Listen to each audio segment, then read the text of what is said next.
요란한 경고음이 브뤼셀 유럽연합본부 상황실을 뒤흔들었다. 앨리스 모건은 핸드폰을 내려놓았다. 대형 디스플레이를 응시했다. 붉은색 경고 표시가 화면을 가득 채웠다. 숫자들이 실시간으로 추락했다. 이런 젠장, 또 시작됐군요. 앨리스의 손가락이 키보드를 빠르게 두드렸다. 우연이 아니었다. 모든 수치가 동시에 하락했다. 유럽 최대 인공지능 프로젝트 네오브레인의 시스템이 일제히 멈춰섰다. 앨리스, 도대체 무슨 일이죠? 유럽연합 본부 상황실을 뒤흔든 이야기 지금 시작합니다. 그 전에 잠깐 1초 만에 누를 수 있는 좋아요 버튼을 꾹 눌러주시면 영상 제작에 아주 큰 힘이 됩니다. 그럼 바로 시작하겠습니다. 유럽연합기술안보위원회 의장 헨릭 블룸버그가 상황실로 급히 들어섰다. 그의 주름진 얼굴에 공포가 서렸다. 한국산 메모리 칩 공급이 완전히 중단됐습니다. 앨리스의 목소리가 떨렸다. 구매 약속된 물량의 70%가 증발했어요. 지금 이 순간에 코드명 레드 메모리 비상 프로토콜이 실행됐다. 2천억 유로 규모의 유럽 인공지능 프로젝트가 마비됐다. 단 몇 분 만에 경제적 손실을 넘어섰다. 유럽의 기술 안보가 위협받았다. 미국의 반도체법이 초래한 결과입니다. 앨리스는 데이터를 분석했다. 미국이 자국 중심 반도체 공급망 재편을 강행했습니다. 한국은 자체 생존을 위한 전략적 조치를 취했어요. 이건 기술 냉전의 시작입니다. 화상회의 화면에 삼성전자와 SK하이닉스의 로고가 나타났다. 발표자의 목소리는 차분했다. 단호했다. 현재 상황에서 특수 로직 칩 공급은 최소 8주 이상 지연될 것입니다. 대안은 없습니다. 회의실이 얼어붙었다. 앨리스의 관자놀이에 식은땀이 맺혔다. 삼성과 SK의 결정은 최후 통첩이었다. 미국과 중국 사이에서 줄타기하던 유럽. 이제 새로운 변수를 마주했다. 이것은 반란이다. 프랑스 대표의 분노가 터져나왔다. 앨리스는 고개를 저었다. 반란이 아닙니다. 이건 기술 주권의 선언이에요. 그녀의 눈빛이 날카로워졌다. 우리가 간과한 진실이 있어요. 한국의 메모리 기술 없이는 어떤 첨단 인공지능도 작동하지 않습니다. 터치스크린을 조작했다. 새로운 데이터가 나타났다. 글로벌 반도체 공급망 지도였다. 미국과 중국이 화려하게 빛났다. 그 사이에 작지만 강렬한 빛을 내는 한국이 있었다. 그 빛이 꺼졌다. 유럽 전체가 어둠에 잠기는 시뮬레이션이 벽면을 채웠다. 이건 실시간 예측 모델입니다. 앨리스의 목소리가 회의실을 가득 채웠다. 한국에 메모리 칩이 없다면 11일 내에 유럽의 모든 인공지능 시스템이 다운됩니다. 23일 내에 주요 산업 자동화 시스템이 멈출 겁니다. 그리고 42일 후에는 앨리스의 목소리가 갑자기 멈췄다. 말해보세요, 모건 박사. 헨릭의 목소리가 가라앉았다. 유럽 전체의 디지털 인프라가 심각한 손상을 입게 됩니다. 우리는 기술적으로 10년 이상 후퇴하게 될 거예요. 충격적인 침묵이 상황실을 지배했다. 앨리스는 창가로 걸어갔다. 브뤼셀의 어두운 하늘을 바라보았다. 비가 내리기 시작했다. 빗방울이 유리창에 부딪혔다. 시한폭탄의 초침 같았다. 직접 가봐야겠어요. 어디로요? 헨릭이 물었다. 서울입니다. 앨리스가 돌아섰다. 그녀의 표정은 단호했다. 이 문제의 해결책은 오직 한국에만 있어요. 침묵하는 한국이 세계 기술 질서의 균형을 무너뜨리고 있습니다. 우리는 이제야 진짜 게임의 중심이 어디인지 깨닫게 됐어요. 앨리스의 눈빛이 달라졌다. 그녀의 머릿속에는 이미 서울행 비행기 티켓이 예약되어 있었다. 세계의 기술 패권을 좌우할 기술 냉전의 중심으로 향하는 여정이 시작됐다. 헨릭은 무거운 한숨을 내쉬었다. 고개를 끄덕였다. 위원회에서 정권을 부여하겠소. 한국이 왜 이런 결정을 내렸는지 알아내야 합니다. 우리가 어떻게 이 위기를 극복할 수 있을지도요. 밖에서 천둥 소리가 울려 퍼졌다. 세계 기술 질서의 지각 변동을 알리는 신호처럼. 인천국제공항. 앨리스는 12시간의 비행 끝에 한국에 도착했다. 공항은 첨단 기술의 전시장 같았다. 모든 것이 자동화되어 있었다. 투명 스크린, 얼굴 인식 시스템, 로봇 안내원. 미래가 이미 현실이 된 곳이었다. 피곤했지만 멈출 시간이 없었다. 유럽의 시계는 빠르게 돌아가고 있었다. 앨리스는 호텔에 짐을 풀자마자 삼성전자 본사로 향했다. 가는 길에 서울의 풍경이 창밖으로 스쳐 지나갔다. 첨단 빌딩들, 거대한 디지털 광고판. 모든 것이 빠르게 움직였다. 이곳은 다른 세상이군요. 앨리스는 중얼거렸다. 삼성전자 본사. 유리와 철골로 지어진 거대한 건물이 앨리스를 맞이했다. 그녀는 미리 약속된 미팅 장소로 안내되었다. 회의실에는 이미 사람들이 모여 있었다. 삼성전자의 반도체 부문 부사장 김민준, 연구개발 총괄 박지영, 그리고 몇 명의 엔지니어들. 모건 박사님. 먼 길 오느라 고생하셨습니다. 김민준이 앨리스를 반겼다. 그의 목소리는 부드러웠다. 하지만 눈빛은 날카로웠다. 직접 찾아뵐 수밖에 없었어요. 상황이 심각하니까요. 앨리스는 곧바로 본론으로 들어갔다. 유럽의 인공지능 프로젝트가 모두 멈춰섰습니다. 귀사의 메모리 칩 공급 중단 때문이에요. 김민준의 표정이 굳어졌다. 그는 천천히 고개를 끄덕였다. 불가피한 선택이었습니다. 미국의 반도체법이 시행되면서 우리는 결단을 내려야 했어요. 앨리스는 의아했다. 미국의 법이 왜 한국과 유럽 사이의 거래에 영향을 미치는지 이해할 수 없었다. 설명해 주시겠어요? 박지영이 태블릿을 앨리스에게 건넸다. 화면에는 복잡한 도표가 떠올랐다. 삼성전자의 글로벌 반도체 공급망 지도였다. 미국의 새 법안은 우리에게 두 가지를 요구합니다. 하나, 최첨단 반도체 기술 정보를 미국과 공유할 것. 둘, 중국과의 모든 거래를 중단할 것. 김민준이 차분히 설명했다. 우리는 둘 다 거부했습니다. 기술 독립성은 협상 대상이 아니에요. 앨리스의 눈이 커졌다. 세계 최대 반도체 기업이 미국의 요구를 거절했다는 사실이 놀라웠다. 그것도 이렇게 단호하게. 그럼 유럽은 어떻게 된 건가요? 단기적인 피해를 최소화하기 위한 조치였습니다. 미국의 보복이 시작되면 우리는 전략적 자원을 비축해야 했어요. 앨리스는 고개를 끄덕였다. 이해가 되기 시작했다. 한국은 자신의 생존을 위해 움직이고 있었다. 그리고 그 과정에서 유럽이 희생양이 된 것이다. 다음 날 앨리스는 SK 하이닉스를 방문했다. 비슷한 이야기를 들었다. 한국 기업들의 단호한 거절, 기술 주권 수호의 선언, 세계 경제의 판도가 바뀌고 있었다. 사흘째 되는 날 예상치 못한 초대장이 도착했다. 하버드 케네디 스쿨에서 주최하는 글로벌 기술 포럼. 서울 파르나스 호텔에서 열린다는 내용이었다. 이메일 발신자는 리처드 브래드포드 교수. 세계적인 기술 경제학자였다. 앨리스는 망설임 없이 참석했다. 호텔 컨퍼런스룸은 세계 각국의 기술 전문가들로 가득했다. 미국, 중국, 유럽, 일본. 모두가 모여 있었다. 리처드 교수가 단상에 올랐다. 그의 발표 주제는 충격적이었다. 한국 없이는 세계 기술이 멈춘다. 청중들 사이에서 술렁임이 일었다. 리처드 교수는 차분하게 데이터를 제시했다. 화면에 그래프가 나타났다. 글로벌 첨단 산업의 의존도 지도였다. 애플의 최신 제품 생산 라인을 살펴봅시다. 프로세서는 대만에서 만들어지지만 핵심 메모리와 디스플레이는 한국 기술입니다. 이 부품들 없이는 아이폰도 맥북도 존재할 수 없어요. 청중들의 표정이 경직되었다. 단순한 공급망 문제가 아닙니다. 이건 기술 종속성의 문제예요. 한국 없이는 애플도 없습니다. 테슬라도 없습니다. 세계 최첨단 인공지능도 작동하지 않아요. 앨리스는 충격 속에서 메모를 적어내려갔다. 리처드 교수의 분석은 그녀의 예상을 뛰어넘었다. 한국의 기술적 위치는 생각보다 훨씬 중요했다. 그것은 단순한 부품 공급자가 아니었다. 세계 기술 생태계의 심장이었다. 발표가 끝난 후 앨리스는 리처드 교수에게 다가갔다. 교수님, 놀라운 발표였습니다. 제 이름은 앨리스 모건이에요. 유럽연합기술안보 자문위원입니다. 리처드 교수는 미소를 지었다. 앨리스, 당신의 논문을 읽었습니다. 브뤼셀은 이 새로운 현실을 이해하고 있나요? 아직은요. 하지만 곧 알게 될 거예요. 앨리스와 리처드는 호텔 라운지에서 오랜 대화를 나눴다. 세계 기술 질서의 근본적인 변화, 한국의 부상, 그리고 앞으로 다가올 기술 냉전의 시나리오. 앨리스가 물었다. 왜 이런 연구를 하셨나요? 세계가 착각하고 있기 때문입니다. 미국과 중국만 보고 있어요. 하지만 진짜 게임 체인저는 한국입니다. 그들의 기술적 독립성이 향후 10년의 세계 질서를 결정할 겁니다. 앨리스는 호텔 창문 너머로 서울의 밤 풍경을 바라보았다. 반짝이는 불빛들, 끊임없이 움직이는 도시. 그녀는 이제 이해했다. 이곳에서 세계의 미래가 만들어지고 있었다. 조용히 하지만 결정적으로. 서울로의 출장은 앨리스의 시각을 완전히 바꿔놓았다. 그녀는 이제 브뤼셀로 돌아가 전체 전략을 재설계해야 했다. 한국이라는 변수를 중심에 두고. 밤하늘의 비행기가 지나갔다. 앨리스는 내일 그 비행기를 타고 유럽으로 돌아갈 것이다. 하지만 그녀의 사고는 이미 변화했다. 서울의 코드를 읽은 그녀는 세계를 새롭게 바라보기 시작했다. 브뤼셀. 앨리스의 사무실. 빗소리가 창문을 두드렸다. 서울에서 돌아온 지 일주일이 지났다. 그녀의 책상 위에는 보고서가 산더미처럼 쌓여 있었다. 한국 방문 이후 세계는 더 빠르게 변하고 있었다.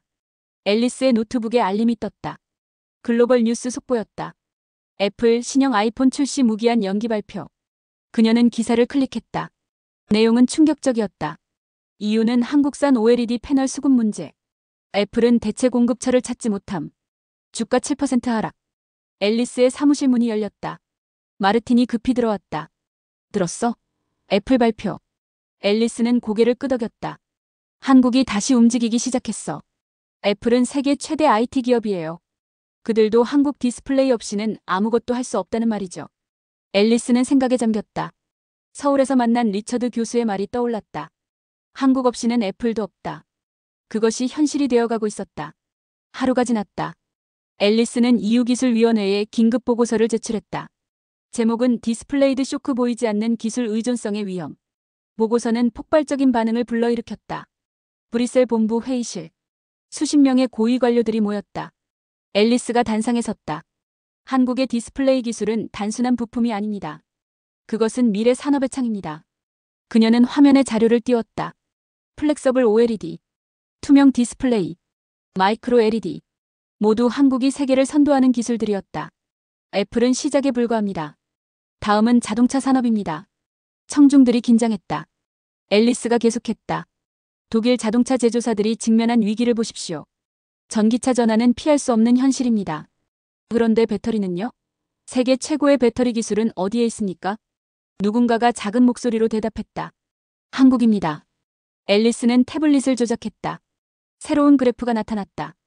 배터리 기술 경쟁력 지수. 한국이 압도적인 수치로 선두를 달리고 있었다. 그날 저녁 앨리스는 독일 뮌헨으로 향했다. BMW 본사와의 미팅이 잡혀 있었다. 그녀의 보고서가 독일 자동차 업계에 큰 파장을 일으켰기 때문이다. BMW 본사. 현대적인 건물이지만 분위기는 무거웠다. 앨리스는 최고 기술 책임자 한스 밀러와 마주 앉았다. 모건 박사님. 귀하의 보고서를 읽었습니다. 충격적이었어요. 앨리스는 차분히 대답했다. 현실입니다. 독일 자동차의 미래는 한국 배터리에 달려 있어요. 한스의 표정이 어두워졌다. 그는 창밖을 바라보았다. 우리는 이미 결정을 내렸습니다. 다음 세대 전기차 모델에는 한국 배터리를 탑재할 계획이에요. 다른 선택지가 없었어요. 앨리스는 놀라지 않았다. 예상된 결정이었다. 생존을 위한 선택이었다. 언제 발표하실 겁니까? 다음 주 화요일. 아우디와 메르세데스도 비슷한 발표를 준비 중이에요. 독일 자동차 산업의 미래가 한국에 달려있다니. 누가 상상이나 했겠습니까? 회의가 끝난 후 앨리스는 BMW 전시장을 둘러보았다. 화려한 전기차 모델들. 미래를 약속하는 디자인들. 그러나 그녀의 눈에는 보이지 않는 진실이 있었다. 이 모든 혁신의 뒤에는 한국의 기술이 있었다. 호텔로 돌아가는 길. 앨리스는 생각에 잠겼다. 세계의 기술 지형이 변하고 있었다.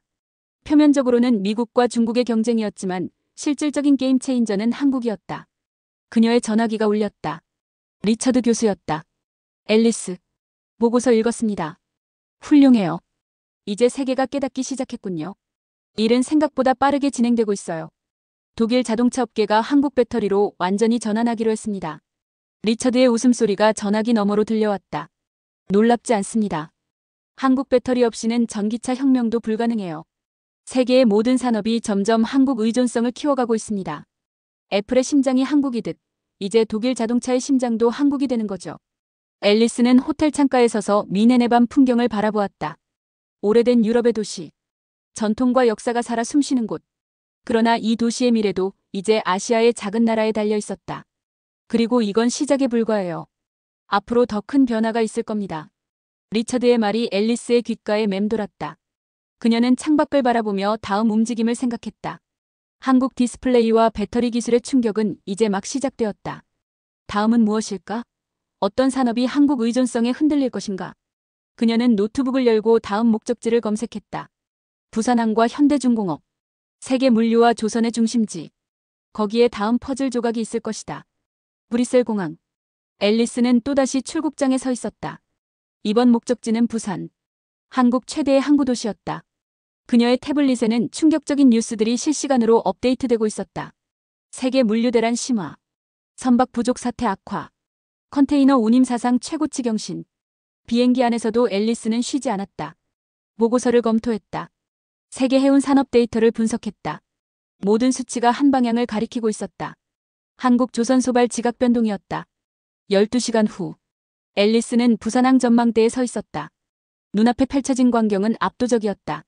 세계 2위 규모의 항구, 거대한 크레인들, 끝없이 이어진 컨테이너들, 끊임없이 움직이는 선박들. 놀랍군요. 앨리스 옆에 선 부산항만공사 김태현 이사가 미소를 지었다. 세계 물류의 심장이라 할 수 있습니다. 매일 1,500척 이상의 선박이 드나들어요. 글로벌 무역의 혈관이죠. 앨리스는 노트를 적었다. 부산항의 위치, 처리 능력, 기술 수준, 모든 것이 세계 최고 수준이었다. 최근 물류 대란의 원인이 무엇이라고 생각하세요? 김태현의 표정이 무거워졌다. 현대중공업 쪽 소식 들으셨나요? 현대중공업, 앨리스의 다음 목적지였다. 세계 최대 조선소. 계약 지연 문제 말씀하시는 건가요? 김태현이 고개를 끄덕였다. 지난 분기 배송 예정이던 컨테이너선들이 아직 인도되지 않았어요. 미국의 기술 데이터 요구 때문에 일시적으로 중단된 상태죠. 앨리스는 메모를 했다. 또다시 미국의 압력이 세계 경제를 뒤흔들고 있었다. 다음 날, 앨리스는 울산에 있는 현대중공업을 방문했다. 세계 최대 조선소라는 말이 과장이 아니었다. 거대한 도크, 건조 중인 초대형 선박들, 정밀한 로봇 기술, 첨단 용접 시스템, 모든 것이 경이로웠다.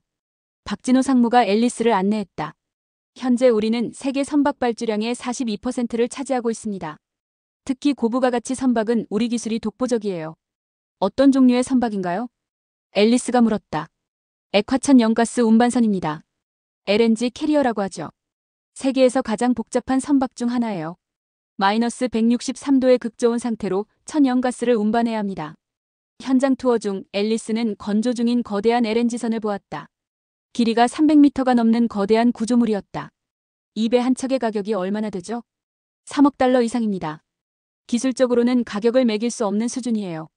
현재 이 기술을 완전히 보유한 나라는 한국밖에 없습니다. 앨리스의 눈이 커졌다. 3억 달러. 한 척당.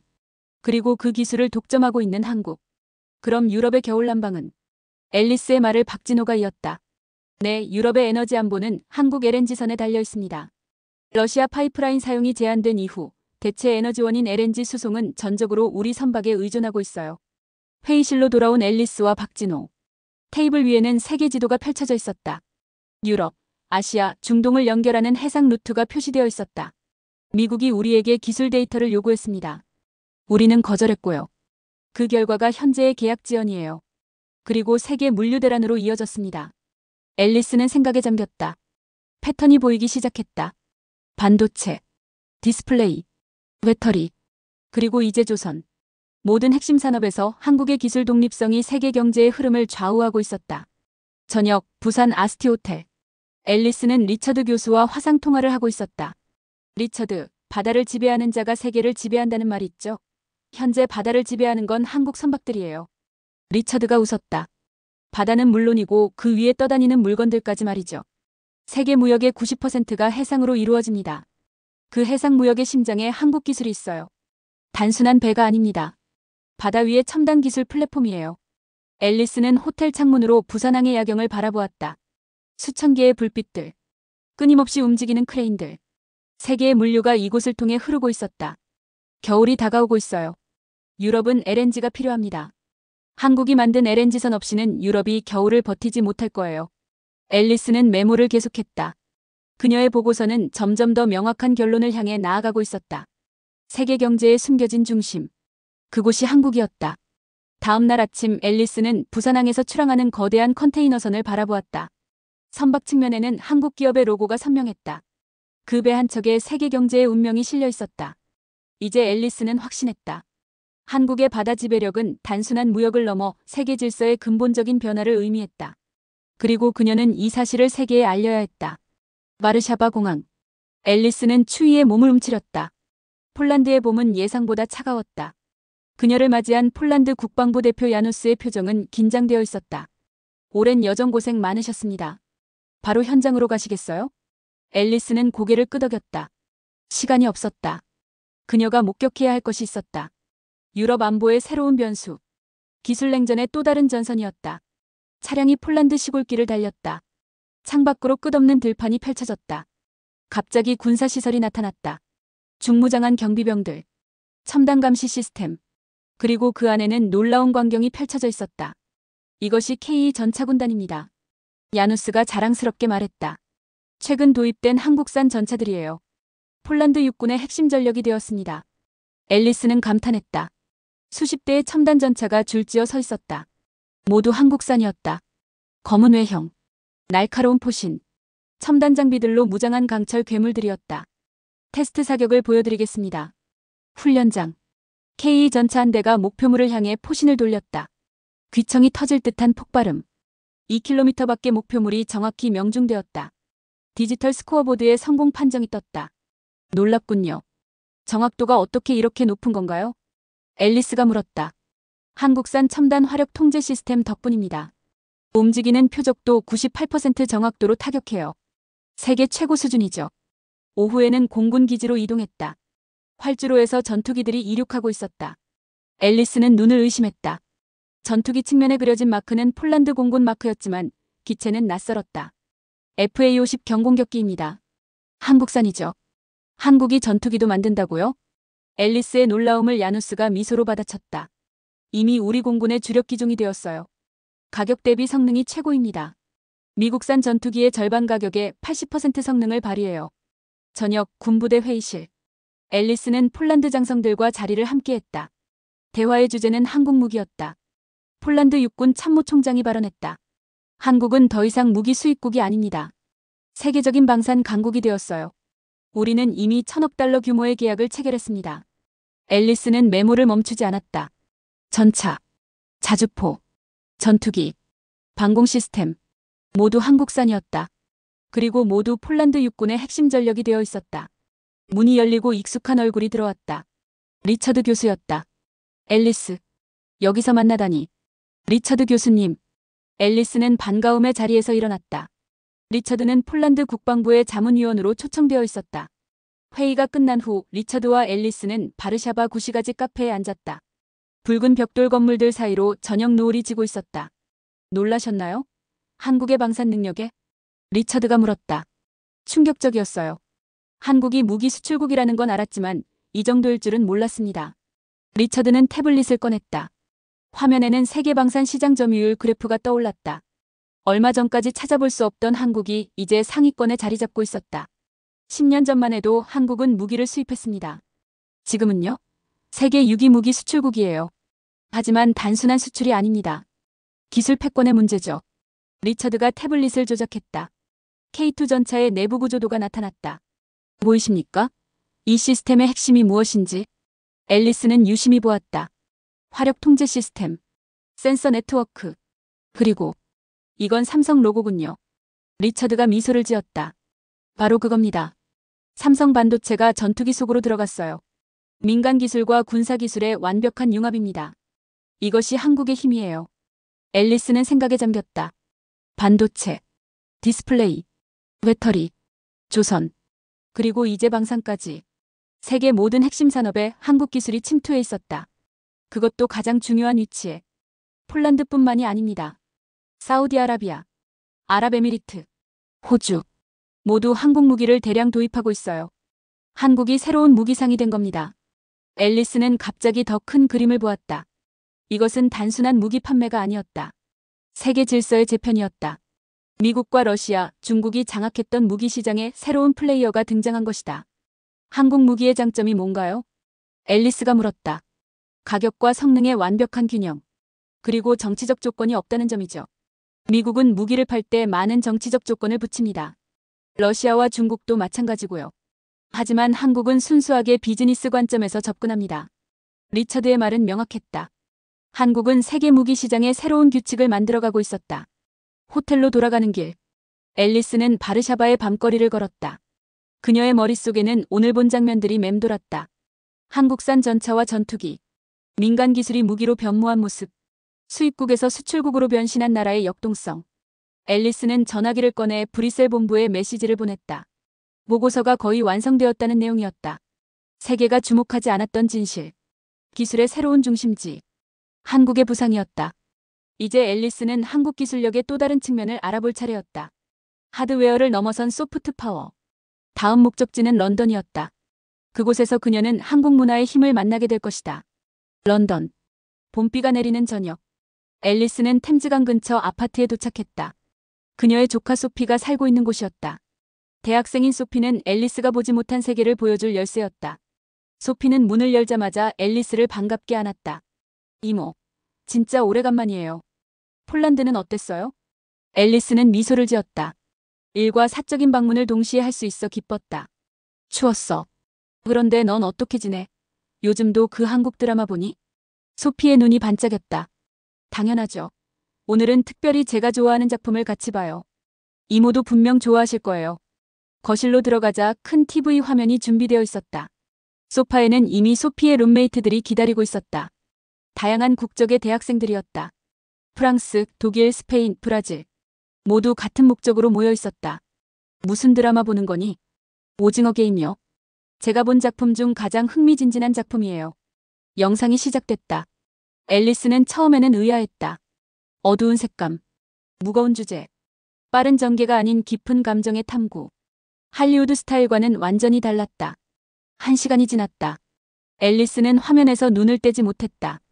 인간의 본성과 사회 구조의 모순을 직면하게 되는 이야기가 그녀의 마음속으로 파고들었다. 이건 놀랍네. 앨리스가 중얼거렸다. 이모도 느끼셨죠? 이런 감정의 깊이를 다루는 작품은 없어요. 소피의 프랑스인 친구 클레어가 이야기에 끼어들었다. 우리 부모님도 처음엔 이해 못했어요. 왜 젊은이들이 자막 달린 드라마를 보는지. 근데 지금은 부모님이 저보다 더 열성 팬이 됐어요. 모두가 웃었다. 하지만 앨리스의 머릿속에서는 분석이 시작되고 있었다. 소프트 파워, 문화적 영향력. 그녀가 지금까지 조사해온 한국의 경제적, 기술적 영향력과는 다른 차원의 힘이었다. 다음 날 아침, 앨리스는 영국 외무부 관계자 제임스와 만났다.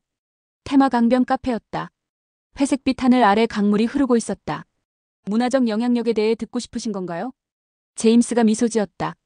네, 특히 한국 문화의 영향력이요. 제임스는 커피를 한 모금 마셨다. 10년 전만 해도 상상할 수 없는 일이었죠. 이제 세계 문화 시장에서 한국은 무시할 수 없는 존재가 됐어요. 음악, 드라마, 영화, 게임, 모든 분야에서요. 구체적인 영향력은 어떤가요? 앨리스가 물었다. 직접적인 경제 효과만 연간 1,000억 달러로 추정됩니다. 하지만 더 중요한 건 간접적인 영향력이에요. 한국 제품에 대한 선호도가 급상승했어요. 한국 방문 관광객이 폭증했고요. 한국어 학습자가 5년 만에 300% 증가했습니다. 앨리스는 메모했다. 숫자로는 설명할 수 없는 문화적 영향력. 그것이 새로운 변수였다. 오후에는 프랑스 대사관으로 향했다.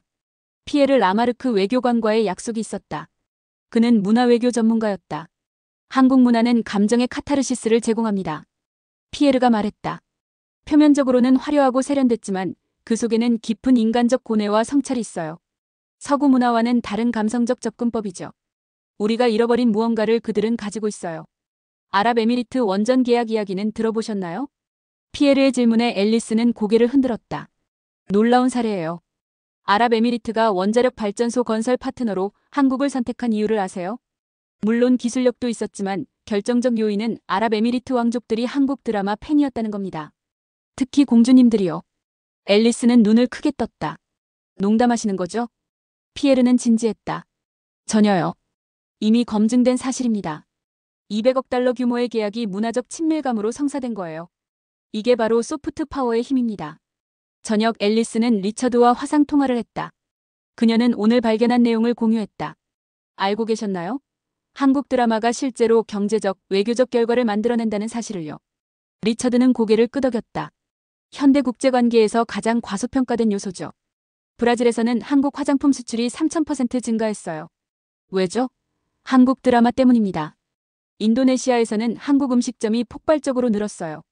한국 아이돌 때문이죠. 감정의 해방이 외교 협상 카드로 작동한다니 놀랍네요. 앨리스가 말했다. 바로 그겁니다. 한국은 무의식적으로 감정 경제를 창출했어요. 첨단 기술과 깊은 감성의 결합.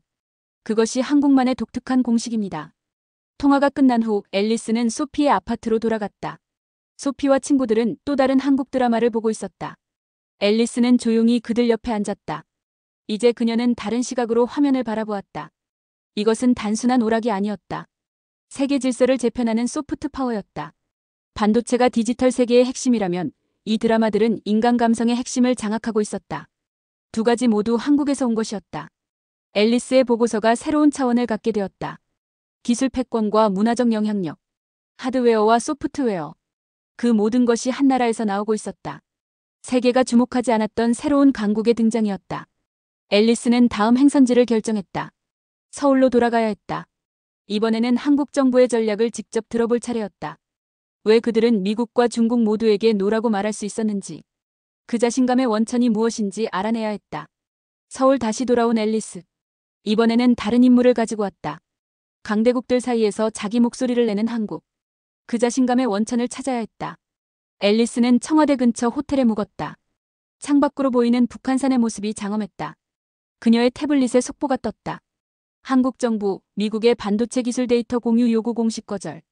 뉴스는 격렬하게 타올랐다. 미국이 동맹국 한국의 반도체 핵심 기술 정보를 요구했다. 국가 안보를 이유로. 한국은 거절했다. 기술 주권을 이유로. 앨리스의 전화가 울렸다. 한국산업통상자원부 이정훈 차관이었다. 모건 박사님. 상황이 급변하고 있습니다. 지금 만나뵐 수 있을까요? 30분 후. 광화문의 한 카페. 이정훈 차관은 지친 모습이었다. 밤새 회의를 했던 듯했다. 미국에서 많은 압력이 들어오고 있습니다. 재무부 제재를 언급하기 시작했어요. 왜 거절하셨나요? 동맹의 요청인데. 앨리스가 물었다. 이정훈의 눈빛이 단단해졌다. 기술은 국가의 생존이기 때문입니다. 우리가 가진 유일한 자원이에요. 이것마저 넘겨주면 우리에게 남는 건 없습니다. 앨리스는 메모했다. 그의 목소리에서 확고한 결의가 느껴졌다. 중국의 반응은 어떤가요? 이정훈은 쓴웃음을 지었다. 더 심합니다. 무역 보복을 시작했어요. 한국 제품 불매 운동, 관광객 제한, 문화 콘텐츠 규제, 모든 카드를 다 써오고 있습니다. 놀랍군요. 양쪽 모두에게 노라고 말하다니. 앨리스는 감탄했다. 다른 선택지가 없습니다. 과거 우리는 항상 강대국 사이에서 선택을 강요받았어요. 이제는 우리 길을 가려 합니다. 오후. 앨리스는 판교 테크노밸리를 방문했다. 한국의 실리콘밸리라 불리는 곳이었다. 산미 반도체의 김태영 대표가 그녀를 맞이했다. 거대한 연구시설을 둘러보며 김태영이 설명했다. 3년 전 일본이 핵심 소재 수출을 규제했을 때를 기억하세요? 모두가 한국 반도체 산업이 무너질 거라 예상했죠.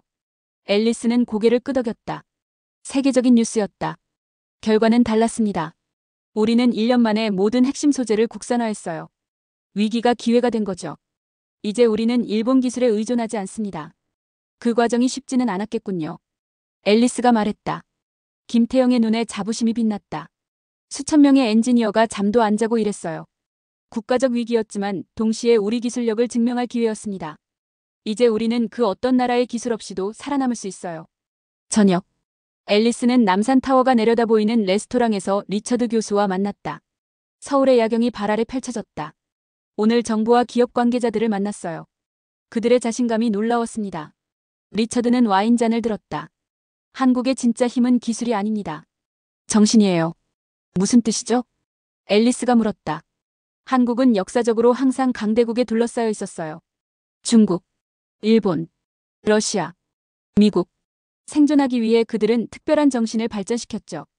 위기에 강한 회복력, 끈질긴 생존 본능. 이것이 기술에도 적용됐습니다. 앨리스는 창밖의 서울을 바라보았다. 끝없이 빛나는 도시, 멈추지 않는 에너지. 그녀는 이제 이해하기 시작했다. 그래서 그들이 양쪽 모두에게 노라고 말할 수 있는 거군요. 바로 그겁니다. 한국은 이제 충분히 강해졌어요.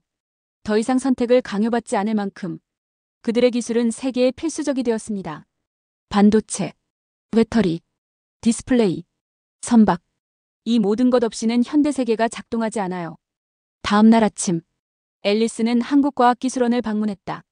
차세대 반도체 연구소였다. 박민지 교수가 그녀를 안내했다. 여기서 세계 최초의 3차원 양자 프로세서를 개발하고 있습니다. 박민지는 자랑스럽게 설명했다. 미국과 중국도 개발 중인 기술 아닌가요? 앨리스가 물었다. 그들보다 3년 앞서 있습니다. 우리는 조용히 일하는 것을 선호해요. 하지만 결과로 증명하죠. 연구소 투어가 끝난 후 앨리스는 박민지와 차를 마셨다. 그녀는 핵심 질문을 던졌다. 교수님, 한국의 기술 독립성은 어디서 왔나요? 박민지는 잠시 생각에 잠겼다. 평범한 대답을 원하신다면 투자와 교육이라고 하겠죠. 하지만 진짜 이유는 다릅니다. 우리는 늘 선택지가 없었어요. 자체 기술 없이는 생존할 수 없었거든요. 절박함이 혁신을 낳았습니다. 앨리스는 깊이 공감했다.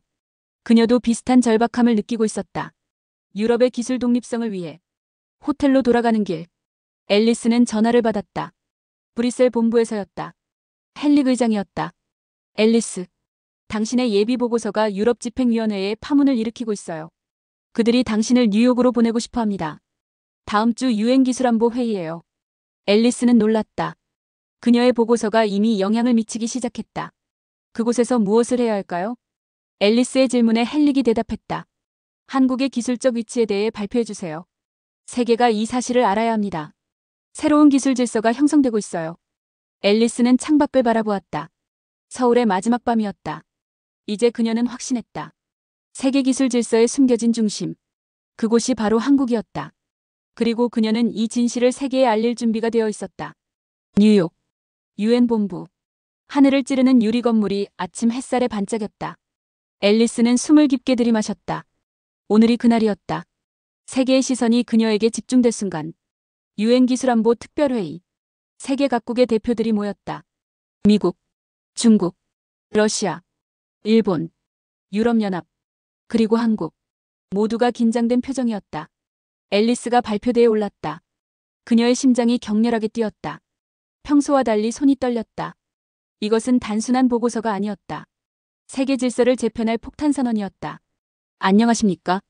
유럽연합 기술안보 자문위원 앨리스 모건입니다. 회의장이 조용해졌다. 모든 시선이 그녀에게 꽂혔다. 지난 6개월간 저는 세계 기술 패권의 숨겨진 진실을 추적해왔습니다. 오늘 그 결과를 공유하고자 합니다.